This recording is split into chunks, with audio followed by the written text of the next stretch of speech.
Good day everyone and welcome to Adventures with Parker. Today I'm here for the first time ever at Waldameer in Erie, Pennsylvania.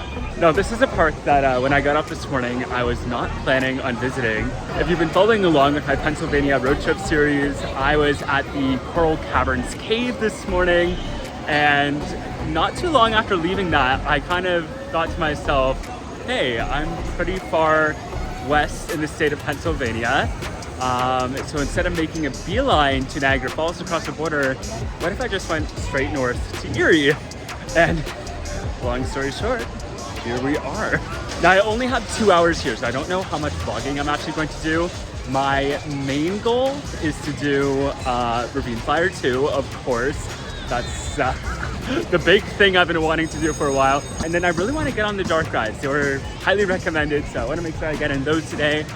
Try to get some other credits if I can, but I don't really have too many expectations for the day. I mean, this is a park that I had earmarked as a place I wanted to visit this summer, but I hadn't had any actual plans yet made. So, and like I said, this was very spur of the moment, last minute. So, but we'll just see where the night takes us, and maybe I'll be back again later this summer. I'm already kind of digging the vibes to remind me a lot of Knoebels, which is a park I love. So yeah, without any further ado, let the Waldameer adventures begin.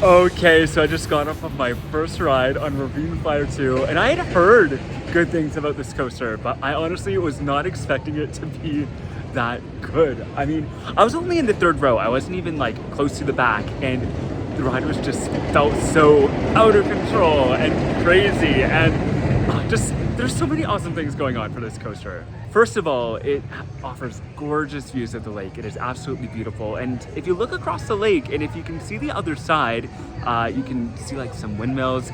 That's actually my home county where I grew up, so that's kind of cool. I'm actually not that far from my hometown. On top of that, the coaster like jumps over the highway and does some stuff on the other side of the road there. There's lots of tunnels.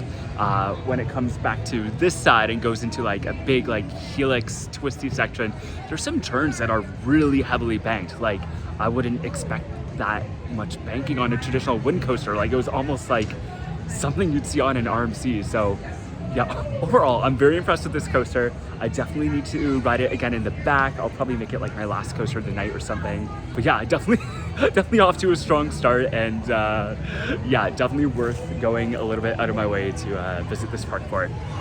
So apart from Ravine Flyer II, the other big things that I wanted to experience at this park are the old classic dark rides, including this one, the Wacky Shack. This is an old Bill Tracey dark ride.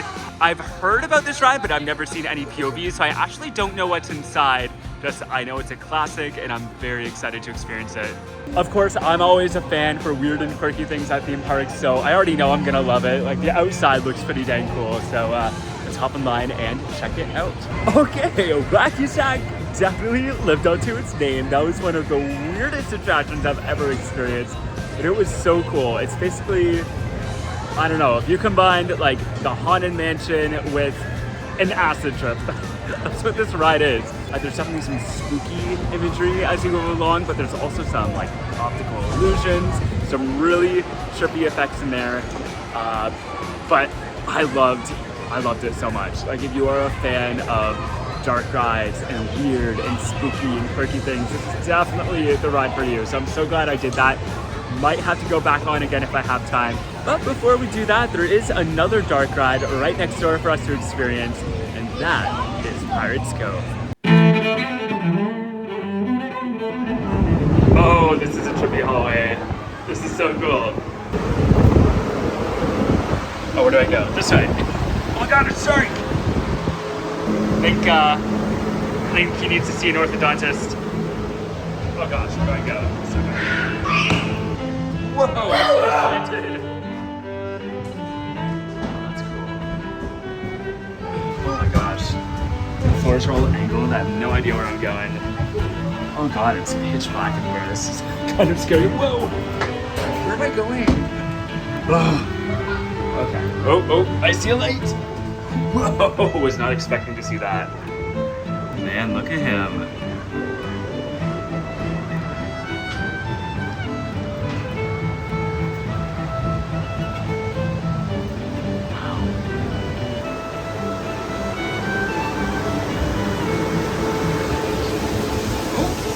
Rope bridge here.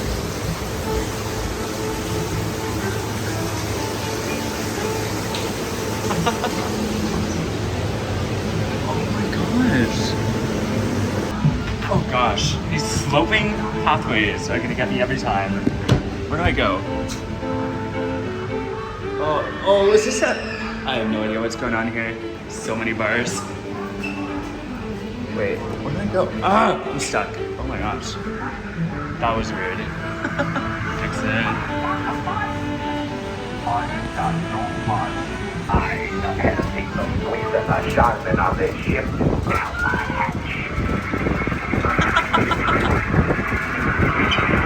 Oh, I think that might be the exit. Yep.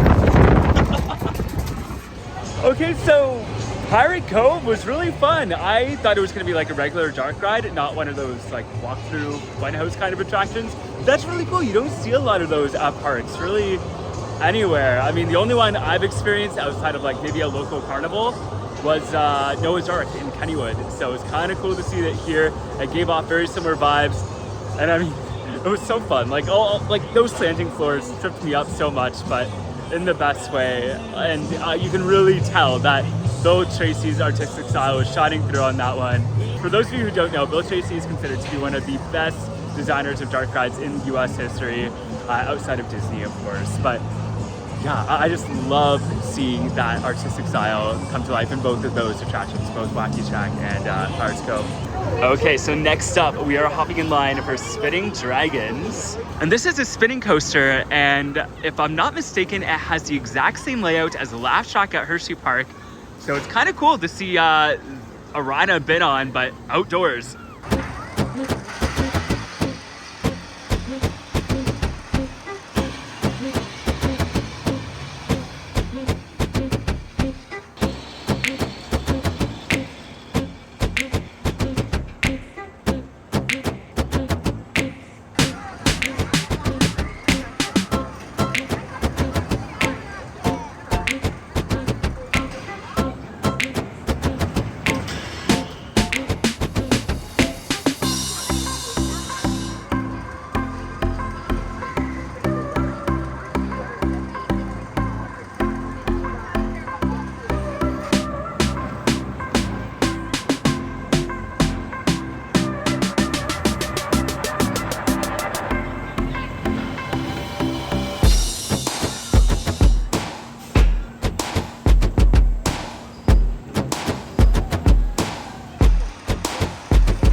Okay, so I just got off of Steel Dragon, which, like I said earlier, exact same layout as Laff Shack at Hershey Park.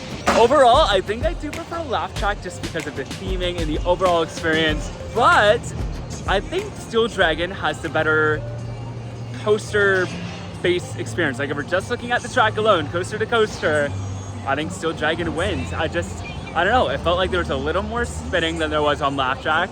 And mind you, take that comment with a grain of salt because spinning coasters are so variable. It all depends on the weight and the distribution. So no ride on any spinning coaster is ever going to be the same, which makes comparing these coasters difficult. But at least in my experience, I think I got a little more spin on this. So overall, it's a great little ride.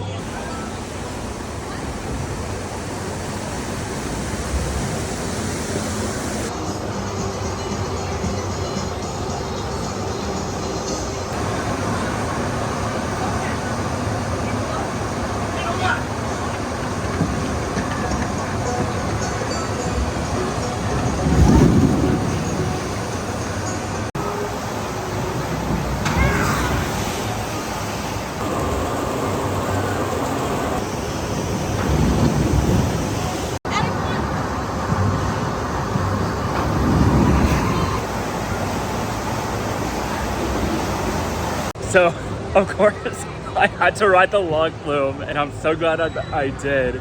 I'm surprised this one doesn't get talked about enough because I actually really like this one.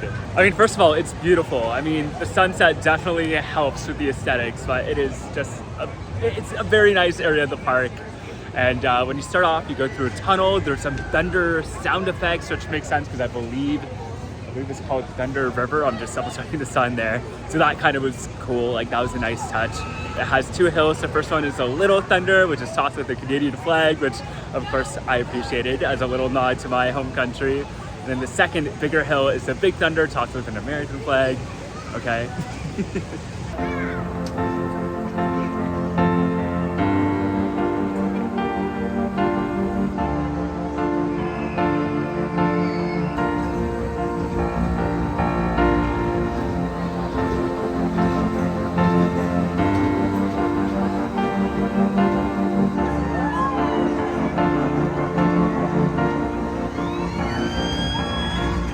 So the cool thing about Waldameer is that they have not just one spinning coaster, but they have two. The other one being Whirlwind, their SBF Pizza, which is, I mean, it's a kiddie coaster. Let's be honest here.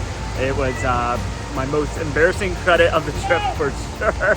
There was nothing exciting. It was okay. I mean, I imagine it's fun for the kids, but I mean, I'm just here to get the credit, and I don't think I'll ever ride it again. But it's here. It definitely has a target demographic that doesn't necessarily include me, but a credit's a credit, and yeah, that's all I have to say. All right, so with only 25 minutes to go until park close, there's one more credit for me to get, and that is the Comet, which appears to be another wooden roller coaster. After that, I'm not sure if I'll have time for much else because I definitely want to get another ride on Ravine Flyer II. But yeah, let's do Comet.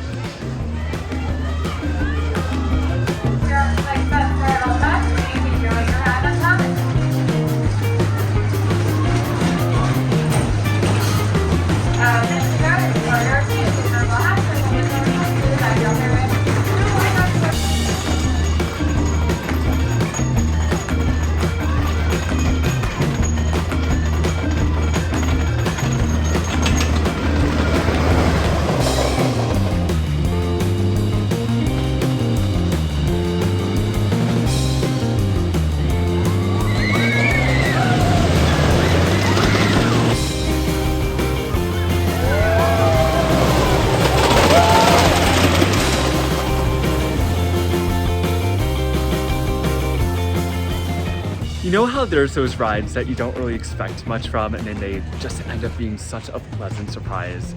Well, that was Comet for me today. So Comet is a smaller woody here at Waldameer, and I was expecting it to be more of a kiddie coaster, like something along the lines of like Woodstock Express that a lot of you see at fair parks.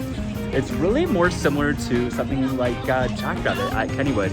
Maybe not quite that good, but it did have some nice pops of airtime throughout the course, and I'm just a sucker for those classic wooden coasters. Of course, it used the buzz bar restraint system, which I always love. I mean, having that extra room is so fun, especially on a ride like this. It was a little bumpy, but overall, I think it's a hidden gem here at Waldameer. I quite enjoyed it.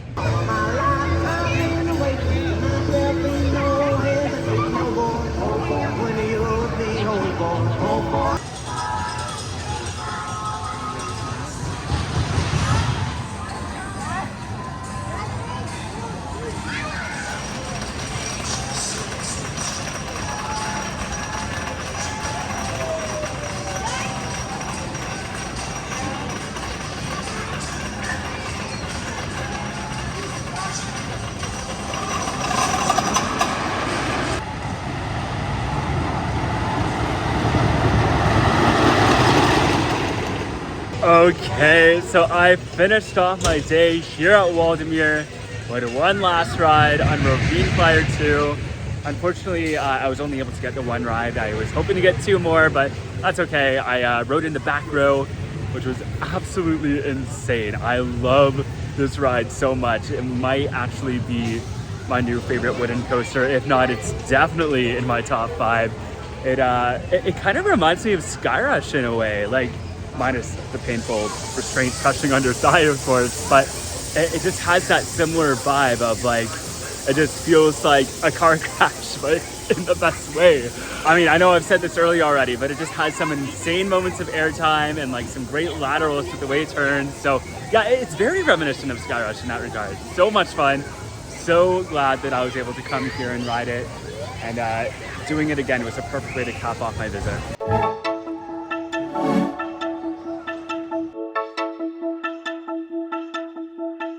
Alright, and that is going to do it for today's visit to Waldameer. I am so glad I made the impulsive decision to drive out of my way and make this short little visit. I had such a great time. I know I've expressed this numerous times over the course of the video, but I mean, Ravine Flyer II is awesome. The dark rides are all great.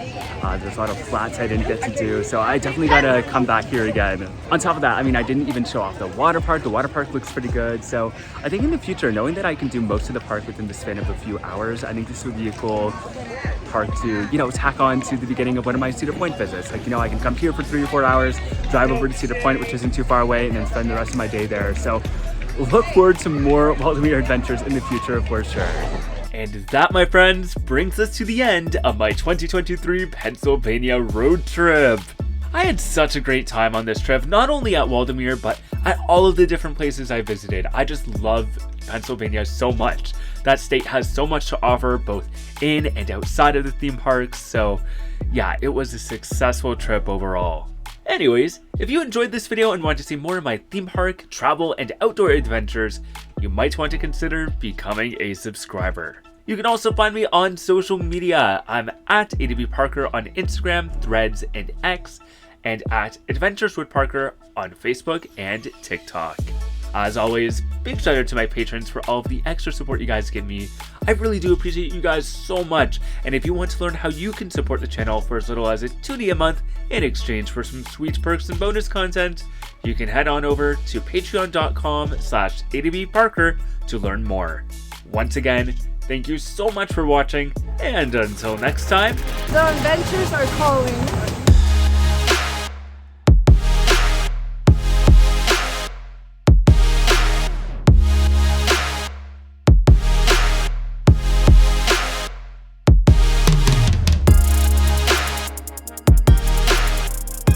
Now this is a park that when I got